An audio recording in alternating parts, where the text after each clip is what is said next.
In this episode of Chateau Capers, I cut a straight line, determined not to botch it on TV. Jane finds another sign, and we confront a hidden weakness in the creaky bedroom.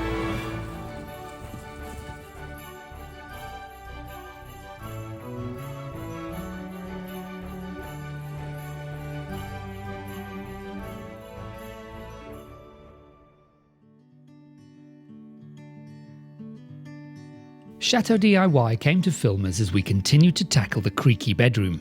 It's always a pleasure having the crews around, though it does mean we have to be a little more organised on filming days. Normally I'd happily drag myself out of bed and sit slack-jawed staring at the wall until the first hot coffee kicks in.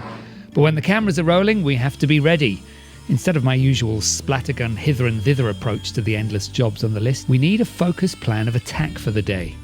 I'd already battened out most of the wall that will become the main focus of the panelling we're planning. That way the TV crew can capture the more engaging part of the process, shaping and attaching the plywood sheets to the wall. Of course, for TV I picked the toughest spot to begin, cutting around the fireplace around. No pressure. Once I'd shaped and honed the trickiest section into carpentry perfection, I got to use my newest toy, a nail gun. I've never used one before. It was quite exciting. This one uses an air compressor for power. If you're standing in the right place, you can get a Hollywood-style blast of wind through your hair. I'm very pleased to report that we got the first 3 sections in place without any cock-ups or TV meltdowns. Well, we've come to the end of our first of 2 days filming with Chateau DIY, and it's been quite tough, hasn't it? It's been, it was hard work for you getting those buttons on the wall smoothly. Yeah, a dusty old clay wall really didn't want to take the screws and the roll plugs, but they're in mostly. We've got a little bit more over this side still. This is still to do. We need thicker battens than the ones we've got. But we've got the first 3 little bits of the panelling on, which is really exciting. So we can start to see a little bit, if you squint, what it might look like when it's done. But there's a long way to go yet, but getting the wood on the wall is a massive step forward. Yeah, it's amazing. It's going to look lovely. Well done. Yeah, thank you. And I think it's time for a glass of wine. Glass of wine. And a bowl of soup. And a bowl of soup. Yes. Soup. Soup. See you soon. Remember to like and subscribe to follow our restoration adventures. Hit the hype button to keep the energy going, and if you'd like to support us on our journey, you'll find a link to our Ko-fi account in the description. Welcome to Jane's Find of the Day with Jane. Hello and welcome to this week's Find of the Day at Château de Pican. Today I'm talking about this. It's made metal, it's painted, it's been hanging in the room that Rory and I use as our main living room on the top floor. To me, it has very strong connotations of the New Age, but looking into it a little bit deeper, apparently this is described as a trade sign. You can see it's got hanging loop here and hanging loop there, so it would have had a bracket, at least if it really, if it is a trade sign. It's obviously made to look like one. It was double-sided, so it would have hung outside a shop, maybe possibly an inn or an apothecary, to advertise the wares of the shop. There was some mention that it was in the tradition of inns and public houses, but coming from the UK, this sort of thing didn't resonate with me at all. Pub signs are made of wood and they're painted and they're flat rather than in relief, but that's maybe my ignorance. But one entry of someone trying to sell something that's almost identical or is identical to this said that this was made a reproduction after an 18th century French trade sign. And apparently celestial symbols were quite popular as motifs for shops at that time, and it was used in an era when the populace was somewhat illiterate, so it was to catch their attention from reasonably far away. and lure them in to something nice they would want to buy or partake in. So I can kind of believe that. So it is unlikely to have been ever hanging up in the 18th century, but it's been made to resemble that.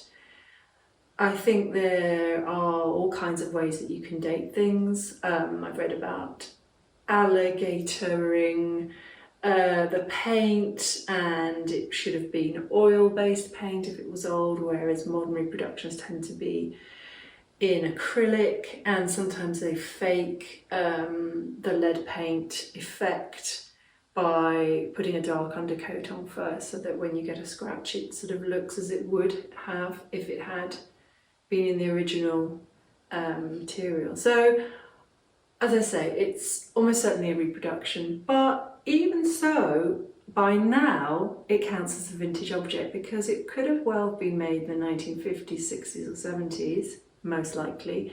So it's reasonably old nonetheless.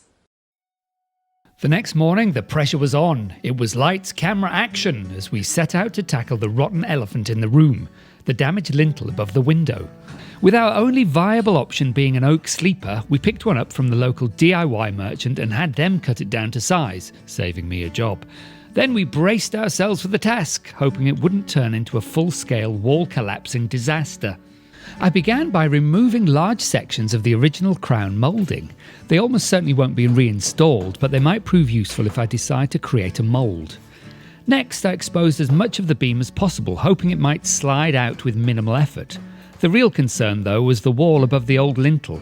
Once the support was gone, there was every chance it could start collapsing. We had a contingency plan in mind, but at that stage I wasn't entirely sure how to put it into practice. If you've ever wondered how filming works on shows like Chateau DIY, here's the reality. We get on with the work, the cameraman fires off questions, and we do our best to reply in full statements, weaving the question into our answers so it makes sense on screen. It sounds easy, but some days I really struggle to form coherent sentences.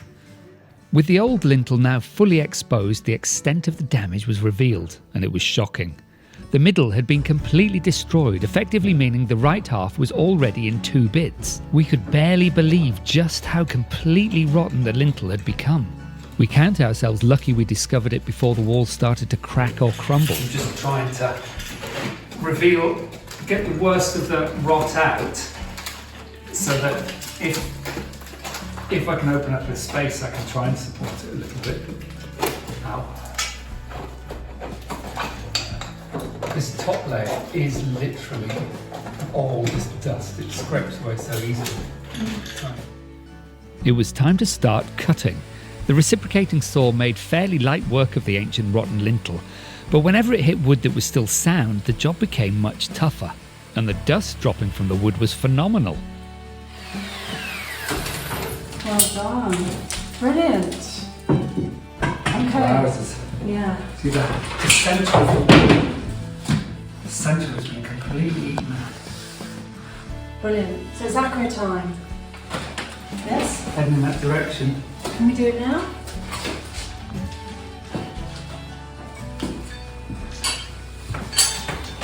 I've got it. It's got to go in and under, hasn't it? I was holding it so you didn't bang your head. Okay.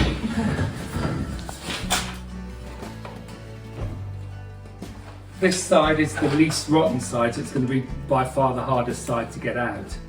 But we'll get this side out, we'll put the acro up to support it, and then we'll take a bit of time to just dig away at some of this, the mortar, this lime mortar that's here.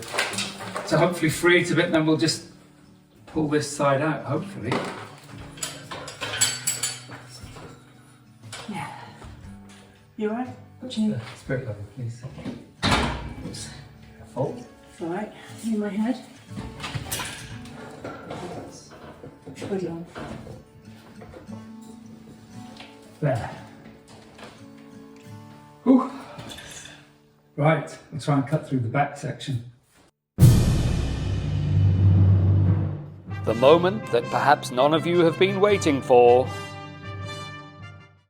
On the site Real or Repro, They pointed to something which looked similar to this, but certainly wasn't as well done in terms of looking like an authentic object. And they said that even that, a new object made like this, would be worth about $135. So the craftsmanship involved, even in making a reproduction, means that it has reasonable value.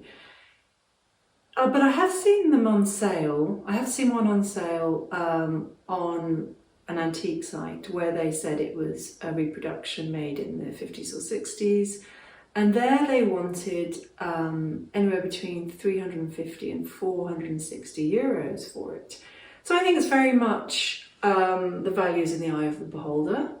It's, as I said, very unlikely to be hundreds of years old, but it's probably 50 or more years old, and it's been rendered with extreme care.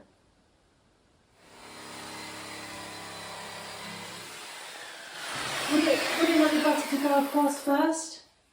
Why?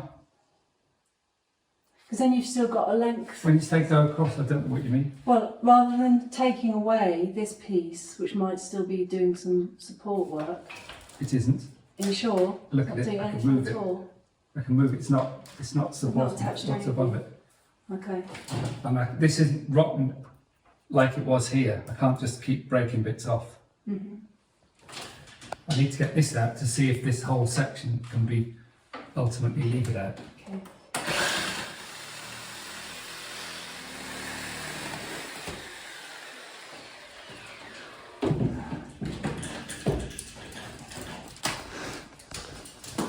Right. We're going to have to release the acro to move it out of the way to get that, put it back in. Okay. See what I'm doing. Yeah. It was getting tense. With the lintel half removed, we needed to move quickly before the walls started crumbling. We were using an acro prop and a spirit level to spread the load. Spirit level. So yeah, it's like half a tree, this lintel. Completely rounded on both sides. So they've got chopped the tree in half, shoved it in. It does mean that this is going to be a lot more tricky because I've got boxing fatigue. My arms are dead like I've been trying to hit a punch bag for 30 seconds. Which is more than enough for me. With the mortar gone, now came the moment of truth, pulling the lintel free. That is a stone that has fallen out. The lintel was dislodged but not removed. I switched out the spirit level for a longer one to take more of the load. Just wondering, do you want to get the new one up on here? Oh, you brought it up? Yeah. When do you want it up on here ready? Well, no, because that's doing what it's going to be more of a fiddle getting this out. Alright. So it's currently trying to slide it up, and I really don't want to damage this top section of the mortar. Yeah. I think you want a bit to your right first. Would that help? Well, if I can. That's a good idea.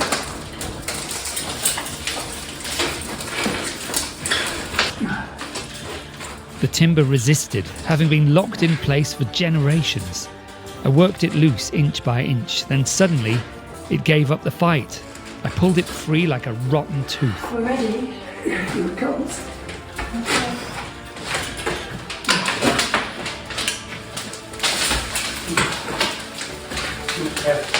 Absolutely filthy. Have you got it? Yes. It's out. It's out. Nothing's fallen down yet. Okay, let's get the other one in. Yeah, I just want to have a little measure up because the mortar's curved round at the back. It might be that this back section of mortar is too low. Yeah. Could you press this tape measure? Yep. Oh. What happened then? I dropped the tape measure, grabbed it and slammed it into my nuts. Right. Bruised plums aside, the new wood was 115mm or 11.5 centimetres high, but because the old one had been a half round, it was going to cause us problems. That stone's got to go. These bits have to come out. So we're not completely out of the woods yet. Because that's 11.5 there.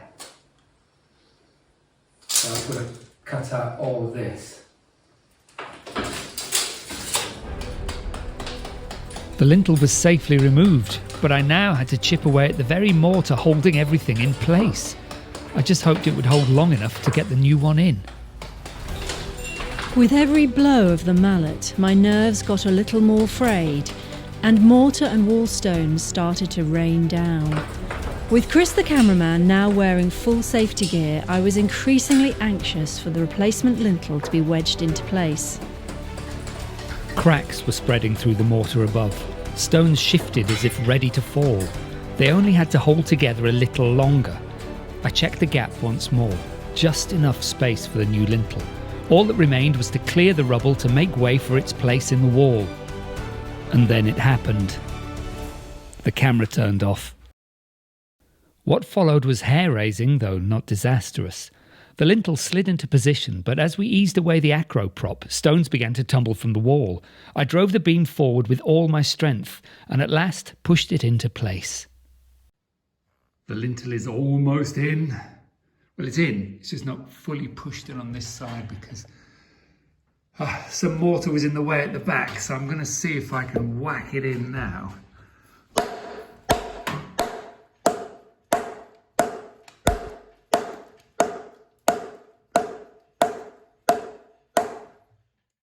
With one final whack, the joist was in position, hopefully for the next 100 years or so. That night we kept warm by a fire made from an old oak lintel and possibly a few woodworm. Thank you for watching, and we'll see you next time.